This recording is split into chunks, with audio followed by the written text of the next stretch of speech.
And I think we have about 15 minutes now for a bit of a Q&A, which I think Ubli and Christine have been taking off your questions that you put on the KaiStorm. So Ubli, let me pass across to you. Thank you so much. Again, thank you, Sue, for an excellent talk. And as an Angelino, I can vouch for the fact that we are very intimate with bobcat behavior. I like to hike the Santa Monica Mountains, so this is something that we do. Something that's come up in both of your talks, you, Sue, and also Jose, are essentially two sides of one coin. And so I wanted to pose each side of the question, if you will, to either of you. So on the one hand, a lot of Jose's work is based on using statistical models as a proxy for actual data. But on the flip side, Sue, you do work with actual data. And so my question, and we'll start with Jose first, is Jose, how would you integrate real data to enhance and complement your statistical models? And Sue, in your communities, is there a move to develop these statistical models based on the data you've collected so that you maybe are in a position to do some prediction? So Jose, let's start with you. Okay, well, thank you for the question. Very interesting talk, the previous talk.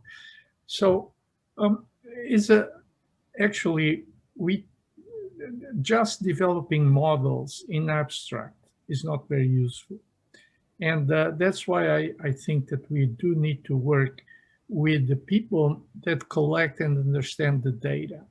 And so we have some generic principles. So we have networks of contact, for example, in my case, but and those that have to be extracted from the types of mobility of people, how people move around, and we can track that.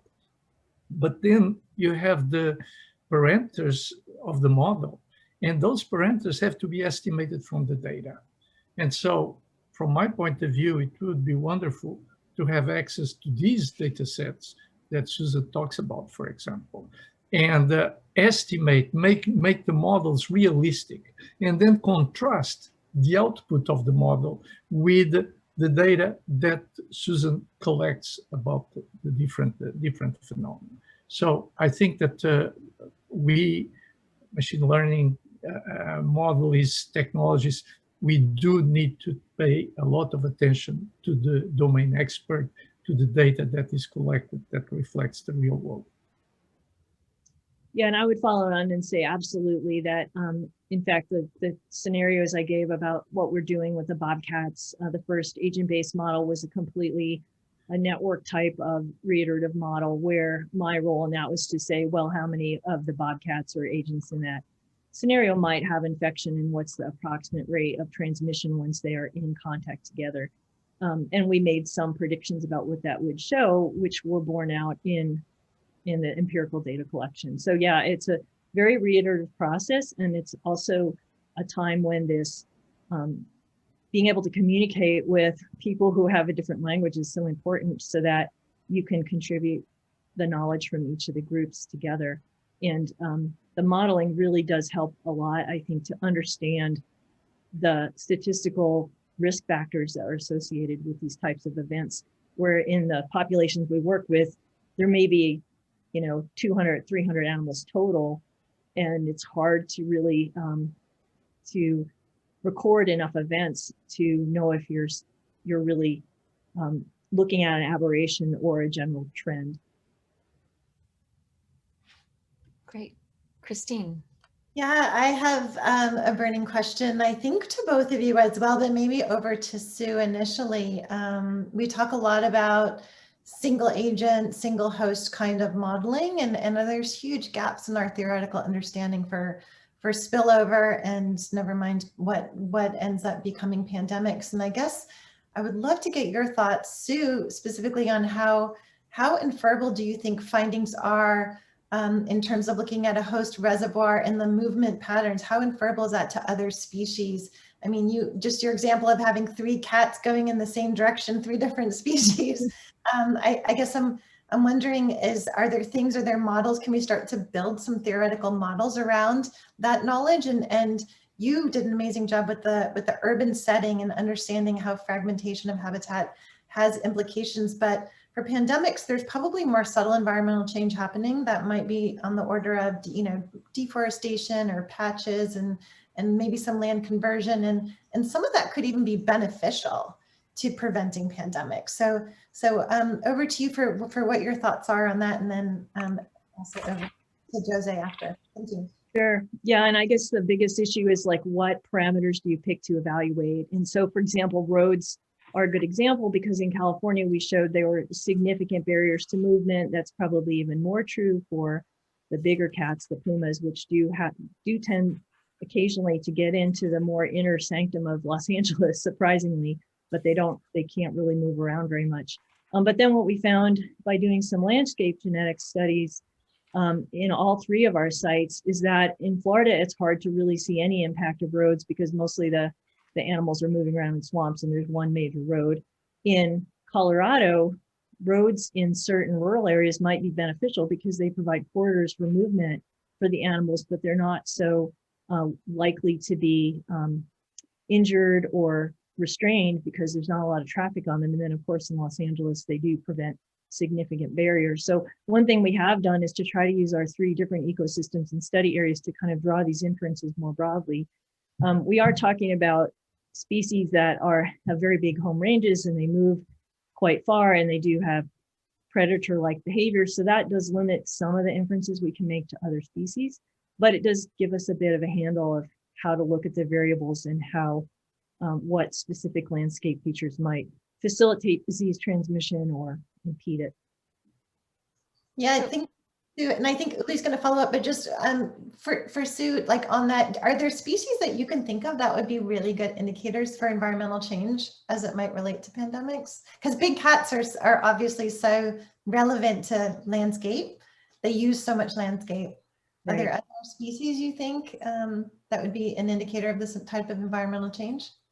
And you can think on it, and we'll pose a question. Yeah, I'll think about it. Okay, over to Jose. Thank you. So I wanted to follow up on what Sue said and specialize my question to Jose, because if you think about it, Sue mentioned different kinds of compartments, if you will. There are geographic compartments that matter, as well as species compartments.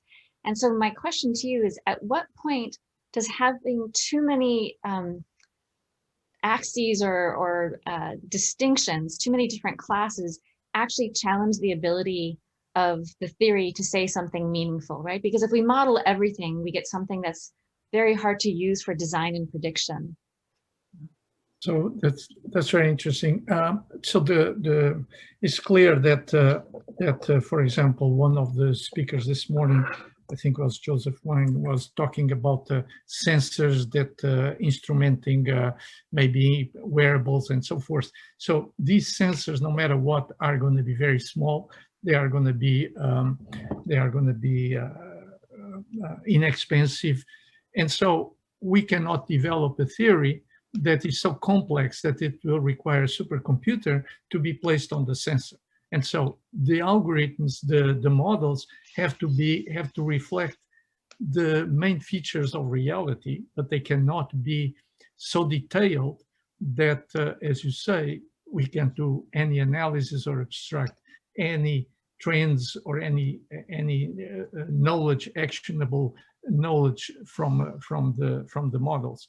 But I think that just looking at the simplicity of the models that people have used recently and what they have been able to do with them tells us that if we make them more complex in terms of reflecting better the reality without going all the way, we might get better predictions. For example, going back to the zoonotic type issues here, when we talk about the different populations, so you have a reservoir where maybe the pathogen develops initially and then is transmitted to another reservoir, another species with which humans are more in contact, and maybe it's easier the transmission to humans, and then to humans. As I mentioned, people look at this and they say, okay, in phase 1, things are in the animal reservoir. Then you don't need a very sophisticated coupled model. When you go to phase 5, then the humans the species is, the pandemics or the epidemics is evolving in the human. So again, you can restrict your model, but in between there is a transition where things go, and maybe it's animal to human, but the animal to human, but is dominated by the animal. And if the human is left to its own, the epidemics doesn't fully develop. And so there are stages, there are simplifications, but the model that you can do to make to the models for them to reflect the current conditions of the phase, the stage in which you are. So it's always this balancing act of complexity and simplicity, taking into account and that's why people like you, people like others, are able to abstract, to say, okay, if I really focus on X, what are the things that really matter to explain X? And but to know what X is and to know what are the real things, you need to work with Susan and others. Christine, did you have another question? Yeah, so I guess back over to you, Sue. I know big cats are probably the hardest thing to study in some ways. What do you think about indicators that could give us insight around environmental change, sort of agnostic of like what virus they might carry? Like kind of like you did domestic cats. I mean, those are a bit easier to track and get your hands on. So I just wonder how useful that data are, and what other species are there that are like that. Well, if you're talking about like the fragility of a population and the environment, I think the larger apex species are usually the first ones to be removed from or excluded from a specific environment. So if you're looking at habitat suitability for certain species, you probably do want to look at the apex species.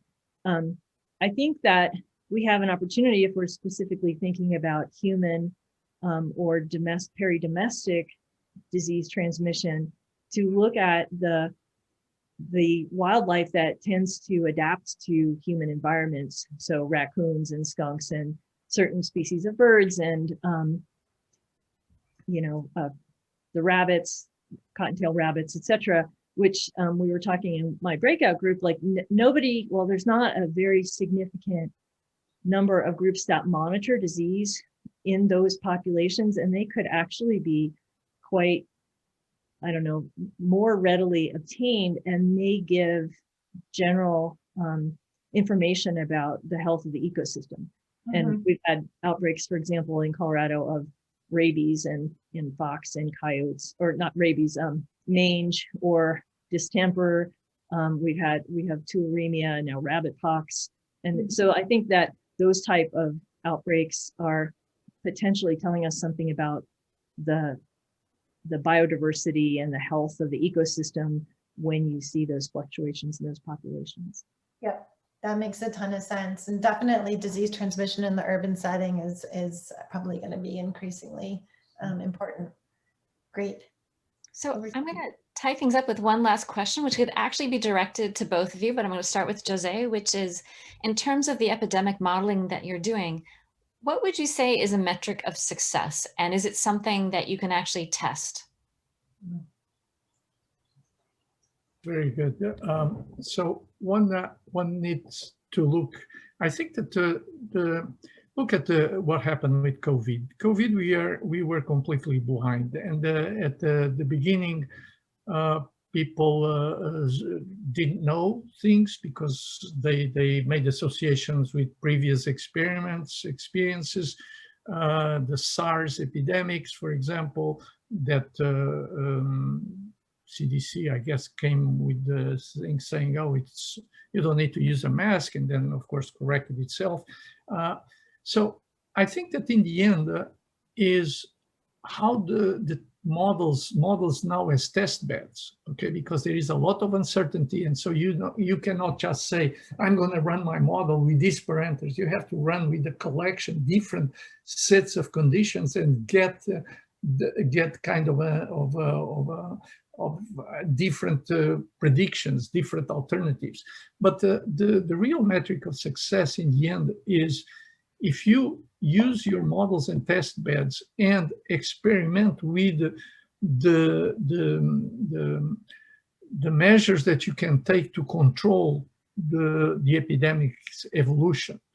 If you can then validate that with the real world data as things evolve, I think that's one measure of success. Let me just caution you that, and we were talking about this in the breakout session, is that humans, this is a problem where humans are in the loop. And we engineers usually say, okay, here is my system and so forth. Oh, there is a human in the loop. Well, let's abstract human out. You can't, okay? You can't, because surprise, surprise, humans have behaviors that are totally unexpected. And so whatever models we develop in these particular areas, we also need to be aware of, and this is, it's not me speaking, but one of the NSF program managers that was in our breakout room, Rebecca, and she was saying, okay, be aware that the humans have behaviors that are totally different from what you would postulate.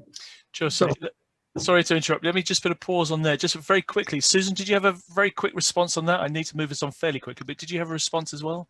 Sure. No, I just think that in our system, we look at both how we can inform management of these populations to improve their health, but also how can we have general mechanistic understanding that can then be transmitted to other systems like humans or other wildlife populations that have valuable learnings. All right, thank you. Thank you very much indeed, Susan and Jose, and lovely moderation there by Ubli and Christine. A round of applause to our two speakers from everybody. We very much appreciate your time here.